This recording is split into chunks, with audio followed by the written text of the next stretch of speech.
Welcome and thank you for joining us on Next Level Insights, a show where we look to sit down with South Africa's most impactful leaders and unpack exactly how we take the battle to a country with the highest unemployment rate in the world. Ladies and gentlemen, my name is Karabo David Mohole, business analyst, CEO at Next Level Solutions, and the host of Next Level Insights. And I'm Siphelele Buthelezi, the co-host of the show and the Chief Legal and Compliance Officer of Next Level Solutions. Today with us, we have a car dealership owner, real estate investor, and Raw Foundation owner, Emmanuel. Mr. Christ Lawrence himself.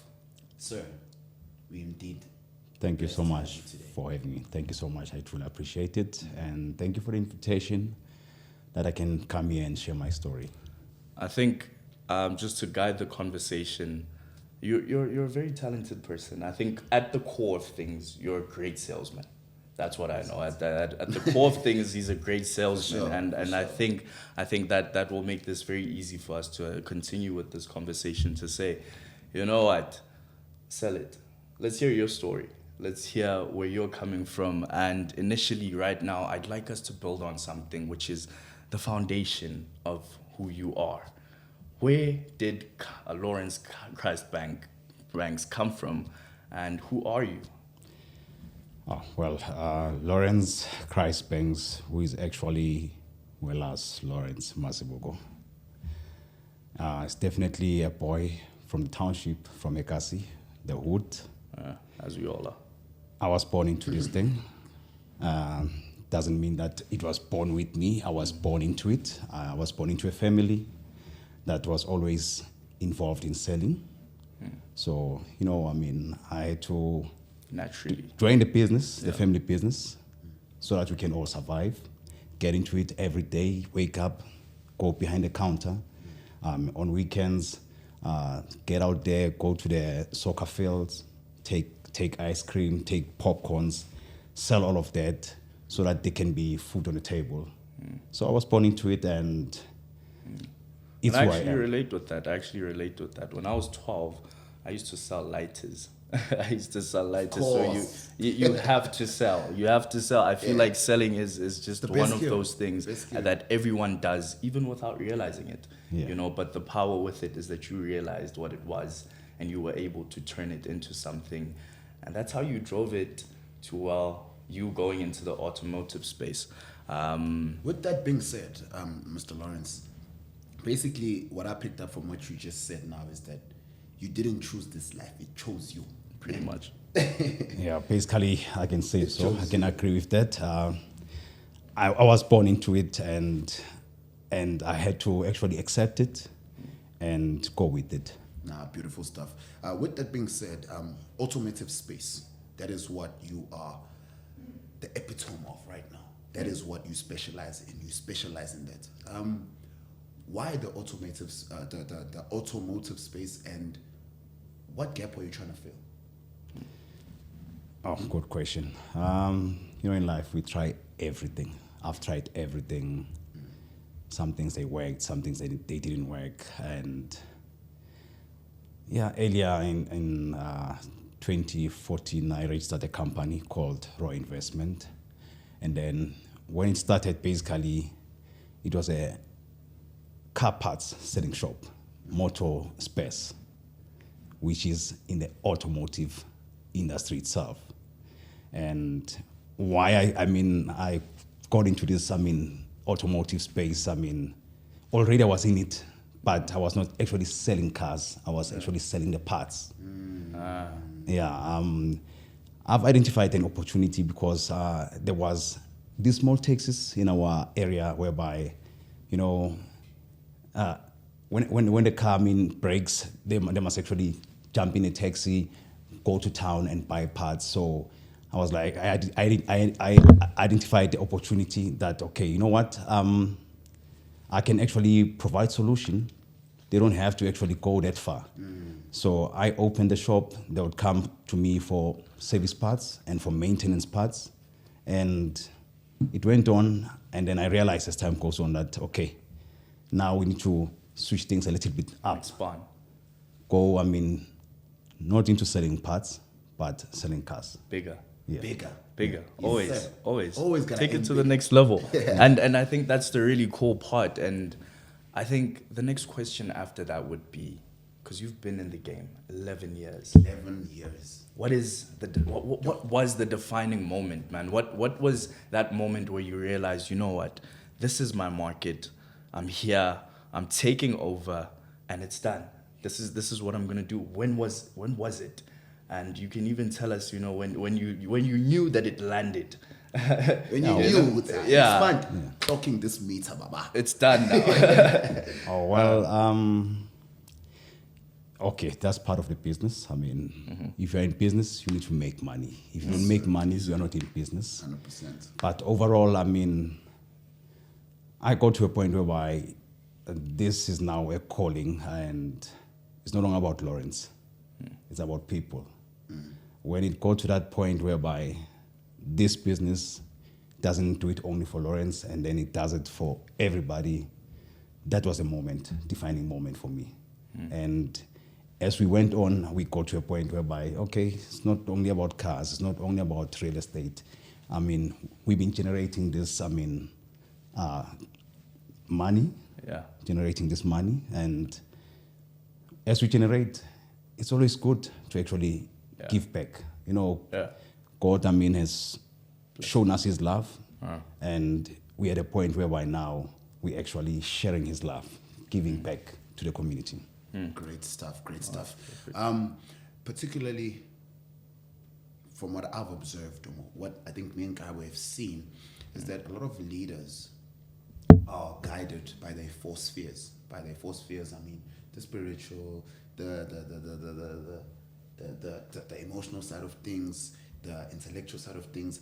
The one side that people never really touch base with, that I would like you to touch base with, based on what we see on your platforms, is your spiritual side of things. Yes. How does your spiritual side of things influence how you lead your people, or how you lead your life, your businesses? Does it play a role? Well, it does play a role. First of all, I can say that's who I am. I've accepted Jesus Christ as Lord and Savior. Amen. I am spiritual. I am not religious. I am spiritual. I have a relationship with God, and therefore, you know, when you have a relationship, you keep pace all the time. So that's why every day you will see, I mean, on my social media platform, I Without always fail. share, I always talk about, I mean, the love of God, how much God loves us. And Every day, Lawrence. You post that every day. Every day, man. A I different see it script every day. every day. Yes, so that's who I am. You know, if it's who you are, there's no other way. I mean, it's either in your house, that will always lead. It's either in your business, that will always lead. Wherever you are, that's who you will always reflect. 100%. And I think as we expand further into these values, there's also the business element and family element, right? There's also a need to keep the balance. And I think maybe from our perspective, we haven't really gotten to a stage where we built a family and we're looking after that. But I think from him, he can give us some insights as to how he's balancing that out, because he recently even had a newborn, I heard. And, you know, how do you balance out that relationship between business and family? How do you still? I think to add on my friend's question, how do you still stay on top while still needing to be a father, a husband, Which is to people? very Which for soft me, characters, you know, you need to be gentle this side, and you need to be hard this side. Yeah. How do you find that balance? Well, it's not easy, but again, it can be easy when you have the right people in place. When I started this business, my wife was there to support the idea, to stand with me. You know, when I was mainly on the front office, she was there in the back office to actually help me to balance. Because when it started, I mean, we never had premises. It was always at home, and would go to the dealership whenever there is a particular client who's actually coming to take the delivery of the vehicle. So, yeah, my wife loves what I do. My kids, they love what I do. So that is easy to actually find balance when people support what you do. 100%. Yeah, no, 100%. And you know what? You know how I know that that your kid loves it also, or all your kids love it, because you have the mini M4s. He has the big M4, and he bought the mini M4s. So I know it's a fun house, right? And I think what I'd like to understand from here then is the pressure point. Obviously, there was a point in this business, right, where things weren't so rosy, where things went really tough. And I know in the automotive space, it's a very challenging industry, has a lot of blockers. Before you can actually sell a car to a person via finance, right, you're going to go through so many things, right? So for you, at which point, you can even tell us the year, at which point was it really difficult, and how did you overcome that? Oh, well, recently has been extremely difficult and very challenging, but you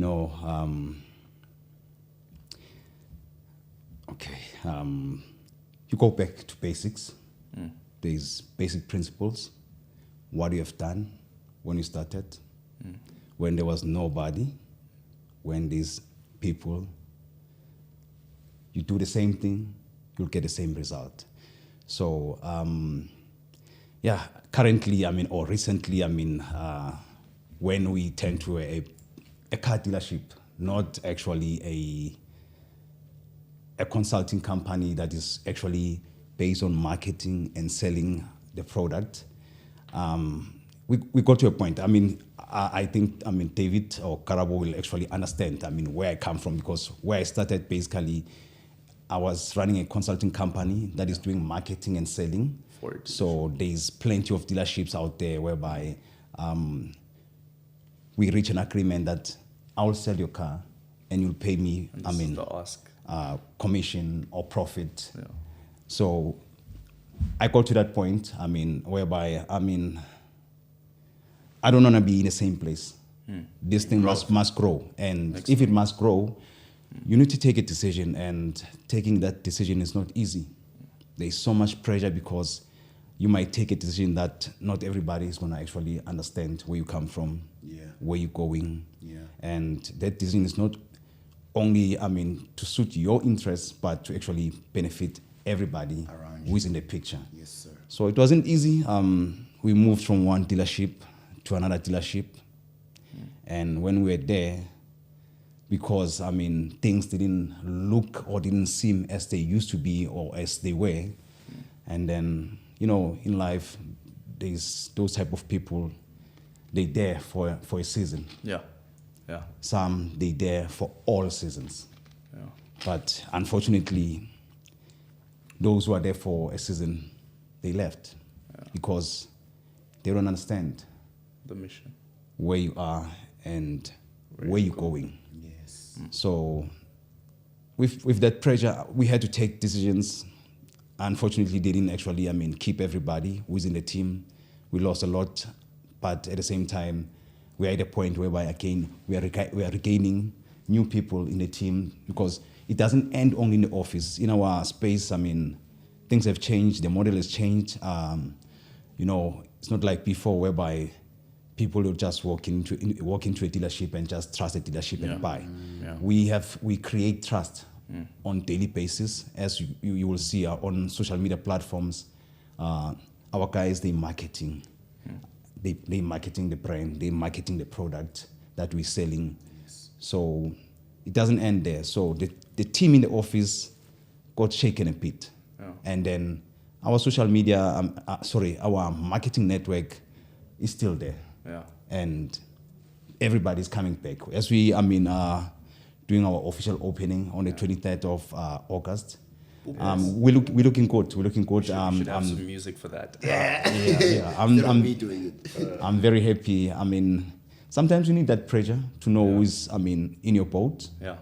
When you're sailing, and to know who's not in your boat when maybe you're drowning at that point. Yes, sir. But it happens. And something about pressure, right? Pressure comes from expectations. Yes. And if nothing is expected of you, why would you have pressure?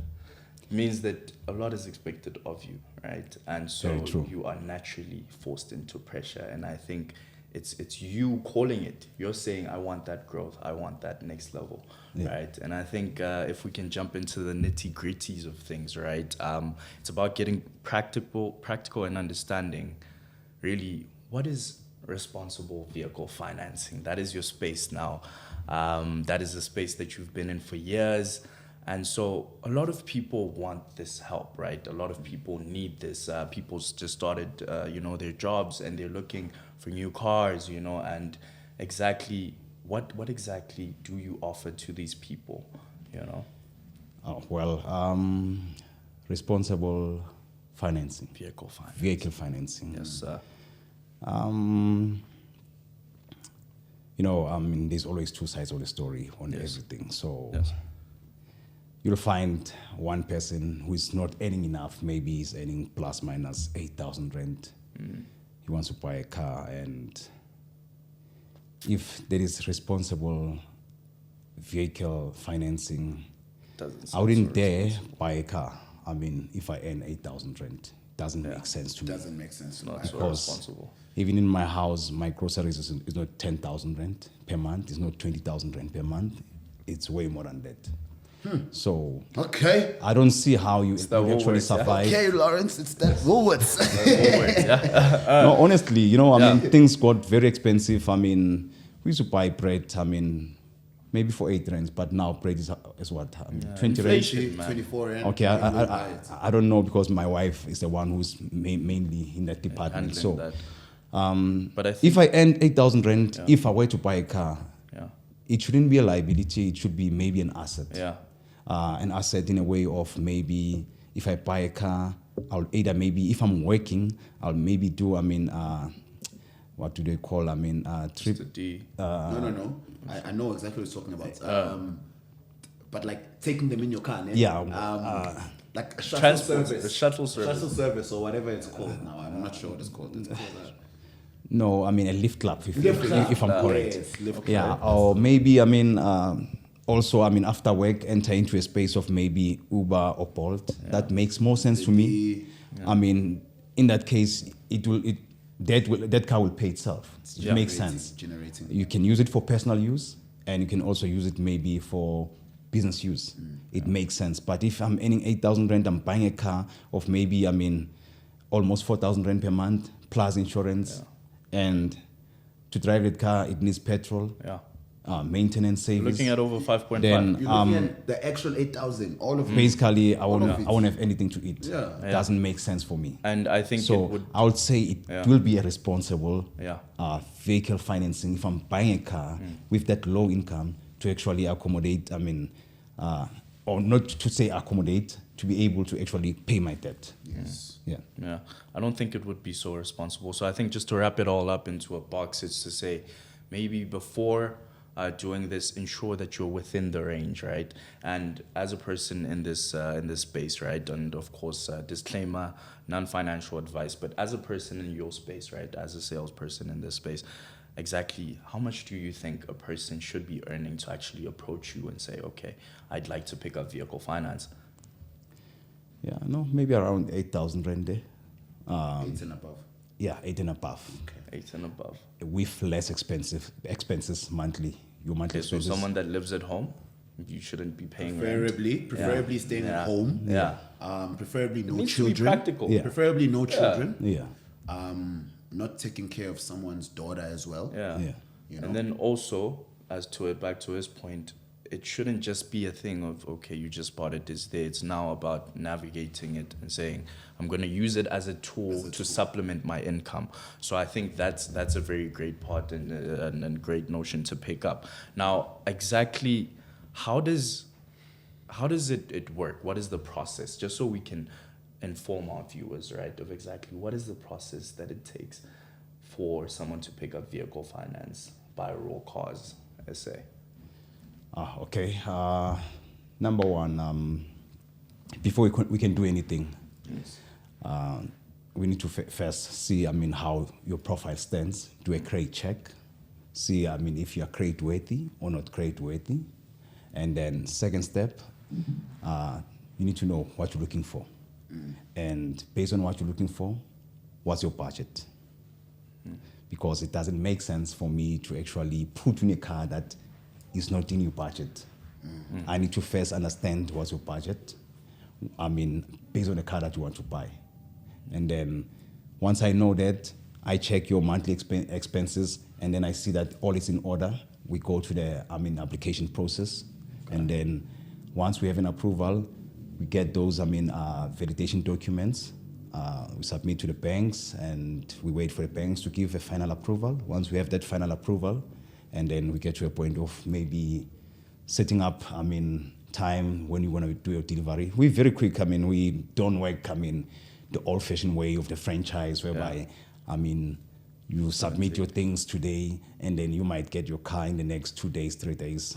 Everything, is done. It gets done in a moment. Yeah. We all about actually quality and convenience. That's what we're all about. No, actually, just I'm sorry, okay. I'm Happy glad days. that you touched base with credit score, because a friend of mine is earning well, and he wanted to go pick up a nice, I think it was an M1, Right? and his credit score was an issue. And so the reason why I want to go back to this is because I just want you to make it clear for everyone, even for us, we future car buyers as well. Yeah. So with regards to credit score, how does it affect people? And to the ones that are affected negatively by it, how do they improve it? How do they make sure that their credit score is up to par for them to be able to be approved to get a vehicle? Okay, regarding the credit score, can affect, your finance either positively or negatively. So if you have a low credit score, in terms of the rate, which is the interest rate, is the opposite. If it's low, your credit score, your interest rate, the probability is going to be high. Okay. So It gets very nasty, yeah. Gets nasty. true. And then if your scoring is high, the banks or the financial institutions, how they view it is that, you are not too much of a risk. The equity risk is less, and therefore If it's they just may a actually, grant you that, finance with less interest rate. So your credit score is very important. Yeah. If your credit score is low, it can actually impact you negatively. You'll find that the prime lending rate currently is sitting at 10.5, and maybe your interest rate, it will actually be maybe, prime lending rate +4. If it's +4, you're paying extra 4% interest rate when you don't have to if you had actually a good credit score. So how do you take care of it? Just in underline. It's very important if you have, a debt, to ensure that you pay on time, you pay regularly, No. you conduct your payments very well. If your payments are conducted very well, and that will actually boost your scoring, Yeah. and therefore it will give you, better chances of actually, that when you actually, trying to acquire another debt, maybe next time, your interest rate Easier to trust you. It's easier to, 100%. All right, and I think as we go into the second part of things, just to close off on this one, okay, basically as South Africans, and we struggle with this, right? And we've had these applications, right? You put in applications, a lot of people are blacklisted. A lot of people are under debt review, right? Now, what does it say to a person in that state? Does it close down the leeway to actually get vehicle financing? Or is there other solutions that exist for these types of profiles? Okay, well, debt review or blacklisting, it's adverse information. So when you actually applying, you're under debt review. Debt review basically means you are at a surrendered stage, that you cannot do it, you cannot afford it. So if you can't afford it, there's no way that the bank must actually do that reckless lending and actually grant you another debt when you cannot afford it. It doesn't make sense. When you are listed, it could be, because of the arrears that you had, now you have a default or you have a judgment. It doesn't make a sense, to actually grant a debt as a financial institution to a person who can't conduct actually, his debts. I mean, if I can't trust you for a shirt, what do you mean I'm going to trust you for a the car? car or a house. It's not going to work. Yeah. That's the point. That's the whole point. Yeah, Yes. no, 100%. Now, as I came into, ideation for Next Level Insights and initially our core business, which is Next Level Solutions, the idea is to stand firm against, something that is a real problem. Youth unemployment in our country is a real problem. And we have been systematically conditioned to go through this process where we're saying, you know what, I'm going to go to school, right? I'm going to get my degree, and then after that, I'm going to get a job. But now in a market that is so thin, right? In terms of the job market is so thin in our country. It's really bad, right? And so I wanted to ask you, and I wanted to ask you this and say, do you see entrepreneurship as maybe, or not just maybe, initially the core solution to our biggest problem from a youth unemployment perspective, right? Do you see it as a solution? Definitely, I see it as a solution because, like you're saying, this system has conditionally programmed us that we must succumb to everything that it offers, and that's not, our destination. Yeah. We need to get to a point of saying, okay, I went to school, I have my qualification. Yeah. We need to get to a point whereby if there's no employment, we need to create one. Yeah. And entrepreneurs, they need to be given that, support And support, yeah. in our country so that we can actually create, companies that will actually employ and minimize the high rate of unemployment in our country. I love that. Yeah. I love that. Yeah. And I think to delve deeper into that, we need to actually have an understanding that it's about pacing yourself in the morning, right? Because you wake up, you put in all these applications, you get all these rejection emails. Look, man, I'll tell you one thing. I'm back at home. I'll go to Lawrence in town, have a conversation with Lawrence. At which part of the process in making money do you need me? You see, that's where actually I think the solution and actually entrepreneurship comes from. And I think that's what it speaks to. And you know what? We can actually jump into this part and say the opportunity that you offer, from a spotter's perspective. Lawrence, please do tell us more about that. Okay, we offer a platform. They call it Spotters. I would normally call it a broker. It's basically to bridge the selling process between the buyer and the seller. Yes. You identify a person who wants to buy the product. You spot the person who wants to buy the product. Yeah. You bring these two people together. Once the transaction is done, there is honorarium, we call it spotter's fee. It can be 5,000 rand, can be 10,000, can be 15,000, can be 20,000. It will depend on how much, how big was the transaction or how small was the transaction. It will always depend. Yeah. So I cannot limit it to that you make that small amount of money. Maybe you can make more. It depends basically on the transaction. I'll be a bit explicit for him because I know he likes to be humble sometimes. So for a referral, right? A spotter's referral. Right.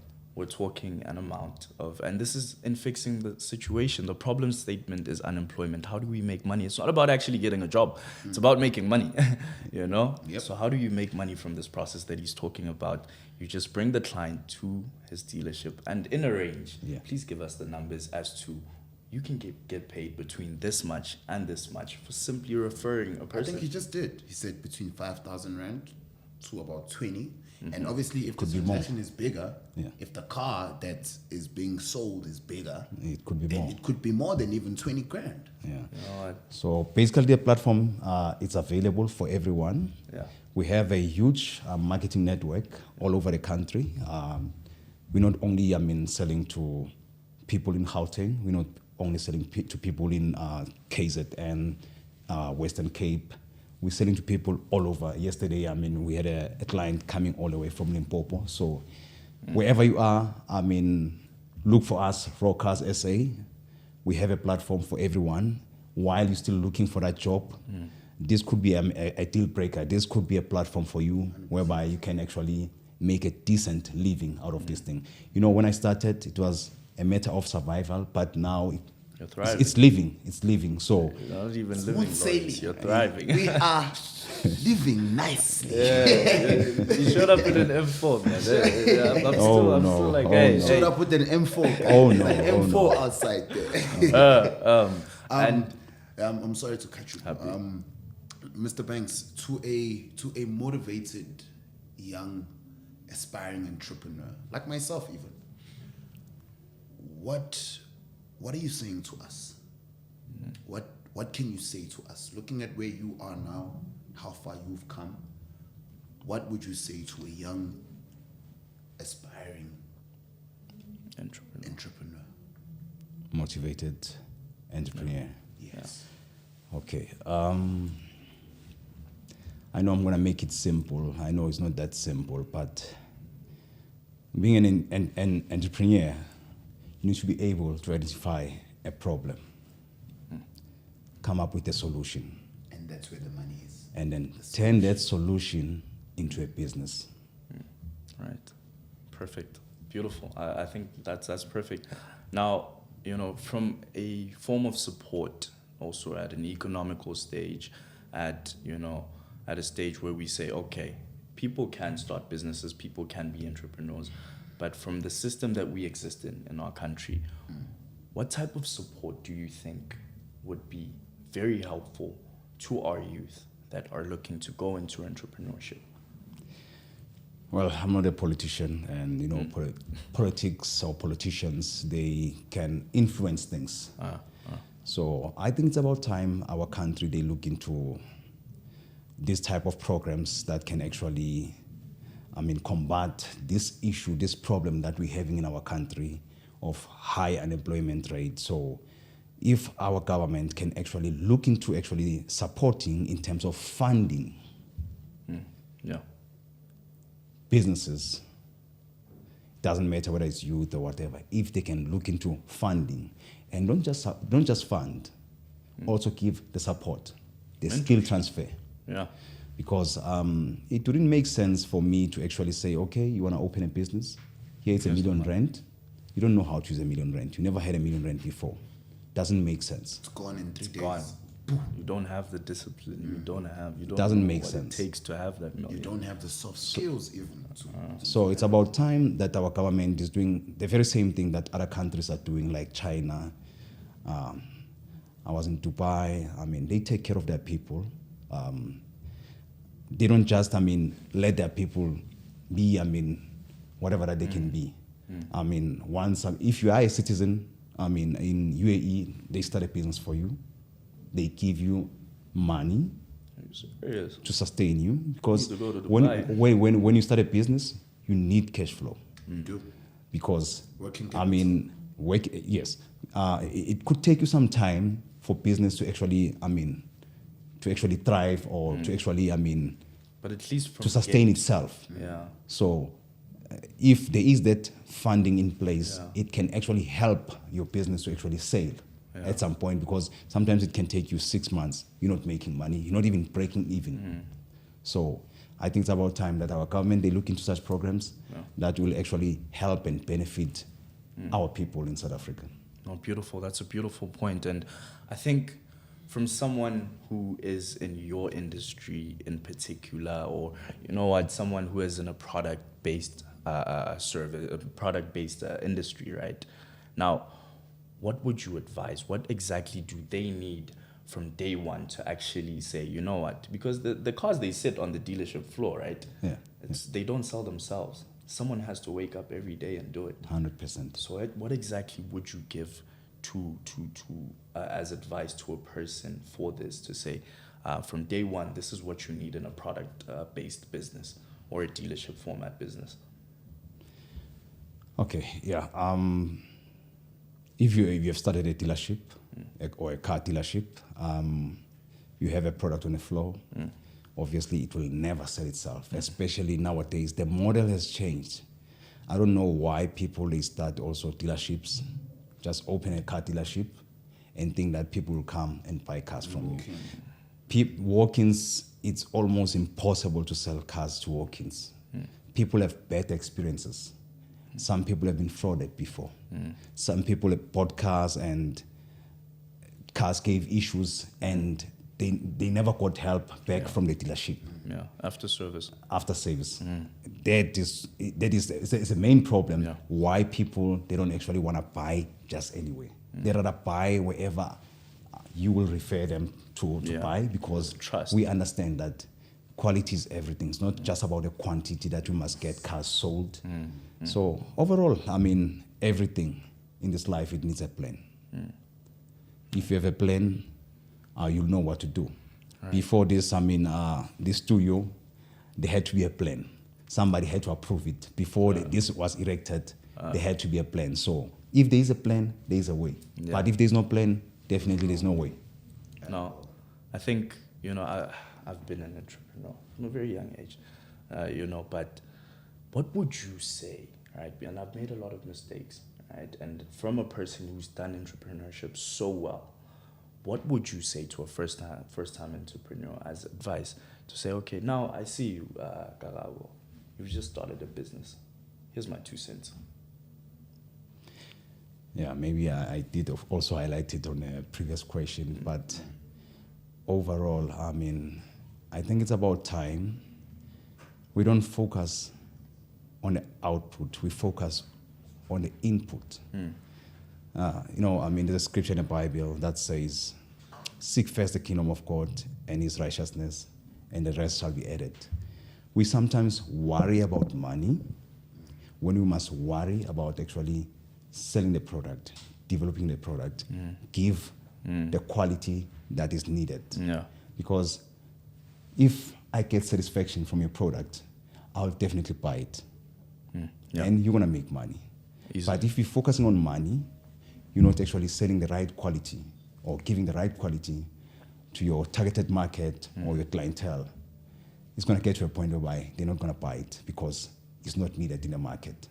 So I would say, I mean, don't focus on money. No. Money is part of the business. If you're in business, you are going to make money, you are going to make profit. Focus on actually developing your product, make it better, because when it's better, it will be accepted. Okay, that is solid. Clean. And then from your experience, how important is early stage business mentorship?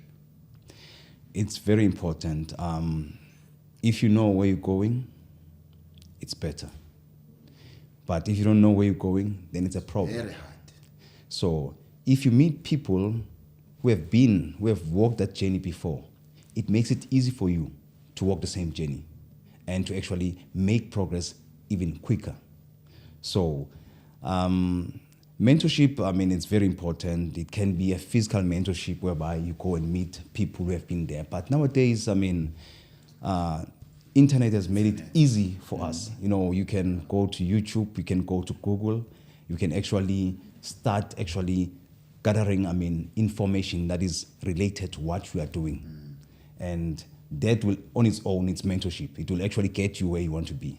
Without direction, you will never get to the destination. Never. Very powerful point, actually, and it goes to my next question as to, you've managed to scale. That's it. So it's something I mentioned quite earlier when we were sitting down to say, one thing I've learned about Lawrence is his ability to scale, right?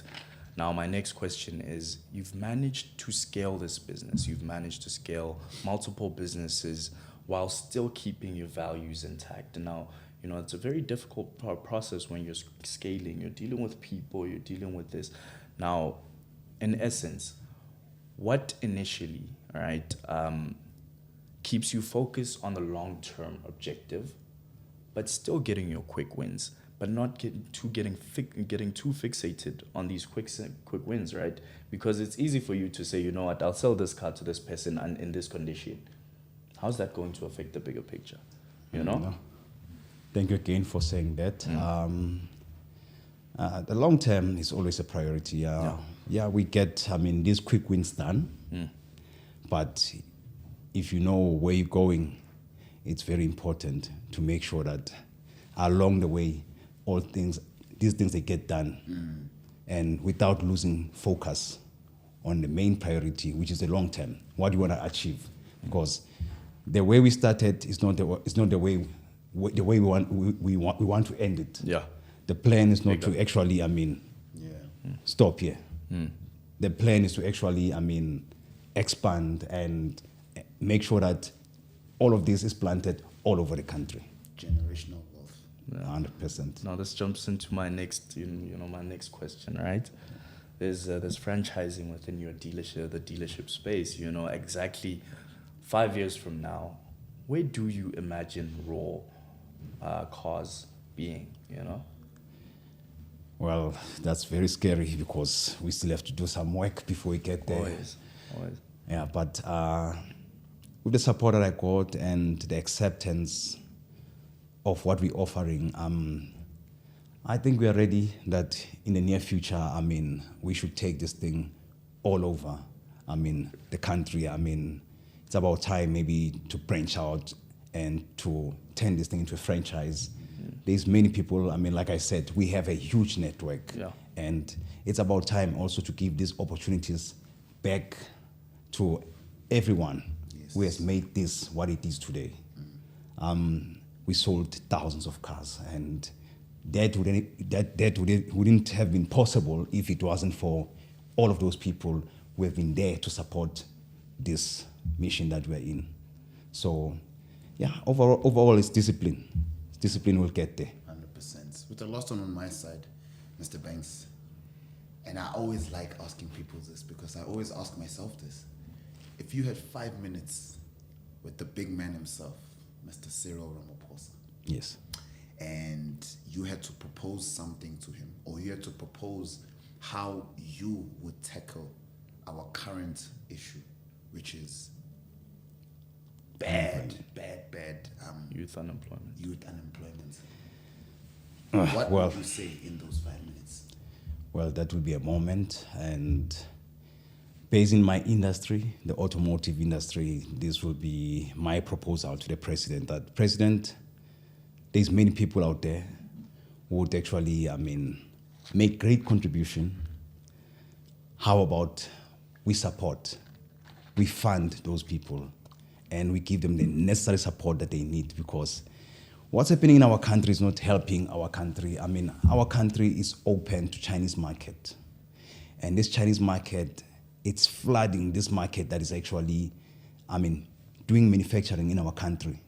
They're trying to actually overpower what is happening. We have VW, in PE, we have, BMW here in Pretoria. Everywhere. And that makes a difference in our country. But now we have accepted this market of Chinese people who are actually sending their cars in our country, Beijing, that we must just buy them. Proton. We must just buy them. Yeah. And buying all of these things is not helping our people.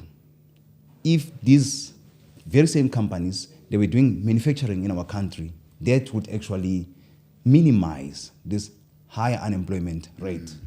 There will be manufacturing that is taking place in our country, and that will actually empower Employment. everyone. Yeah. Everyone. So I would suggest that people, it's about time, let's not only focus, Being consumers. of being, and being employed. Let's create employment, and if only, our country can start actually, investing in us, this country can be a better country, because we have great potential, we have great leaders that we can do things better in our country. No, that's brilliant. And I think to head to another point is, it's been a great pleasure having you with us. But when all is said and done, what do you want the name Lawrence Christ Banks to carry in the end? What do you want your legacy to be, and who do you want to be remembered as? Well, that's a deep question. It's very deep. Because now it means you must think about the end. During the Yeah, movie. before we get to the end. Yes, Yeah, I am not ashamed I am not shy about it. I'm a Christian. I believe in Jesus Christ, and I'm in a relationship with Him. I'm in a relationship with God. And I've realized in my life, without God, all of these things, they're not possible. Everything that I have, that I can do, is possible because of God. So in everything, I don't worry about Lawrence. If, my legacy will be like that, Lawrence has always put God first, that will be everything. Good enough. Will be everything. How much money I've generated, how many properties that I have, how many properties my company has, how many cars I have, that is for nothing. Honestly, that is for nothing. You can have all of this money. There's many people, they have all this money, but one day they're going to leave this planet Earth and they're not going to heaven or hell with that money. None of them. They're not. So if all it comes to an end, as long as I know that it was about God first, all is well with me. Very grounded. True leader. Yeah, very grounded ending to that, and a very grounded experience you gave us right now, Lawrence. Thank you so much for joining us. Thank you for having me. I truly appreciate it. Yeah. And we are honored. We are honored. I said, I hope it's not the second time I'm saying this story on live, right? It's to say I called him earlier in the week, right? And I was like, hey, and he really got me with this one. I was like, Space for my M4. you have space for my M4. This is a very grounded person. But I know he loves his BMWs, you know. And I think to our audience, we thank you so much for having the time to sit down and watch us engage with this very great entrepreneur, and sitting down with my very lovely co-host and business partner, Siphelele Buthelezi. Please do find us on Instagram at Next Level Insights, Next Level Solutions SA, and also on YouTube, Next Level Insights SA. Ladies and gentlemen, we thank you and goodbye. Happy days. Let's take it to the next level. Thank you. 1, 2.